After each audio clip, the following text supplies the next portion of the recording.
পর্যাপ্ত গরম কারণ ছিল আমি শুইছি বলতে কাপড় চোপড় একটু কুলিয়ে শুইছি আর কি। এখন কারণটা চলে গেছে, কারণ চলে যাওয়ার সাথে কিন্তু আমি ঘুমাছিলাম,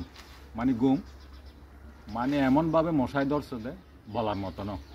মশাই আরও বেশি আরাম পাইছে, মানে আমার গায়ে কোনো কাপড় ছিল না। যাক, যেখানে থাকেন না কেন, সরকারি চাকরি অথবা মিউনিসিপ্যালিটি অথবা মোটামুটি সরকারি কাজে যারা লিপ্ত আছেন, একটা জিনিস চিন্তা করবেন আপনারা, এটা খুবই দরকারি। এইটা বিশেষ করে রাত্রে 1টা-2টার দিকে একদিন আগে অ্যালার্ম দিয়ে দিবেন, মানে আগামীকাল রাত্রে 2টার পর 1 ঘন্টা কেউ বাহির হবেন না, মানে মশার জন্য ওষুধ ছিটানো হবে। শুধু একটা দিন যদি সরকারিভাবে সারা বাংলাদেশে যদি মশার ওষুধ ছিটানো হয়, আমার মনে হয় মশা আর থাকবে না। মানে যেমনে গরম তেমনে মশার কামড়।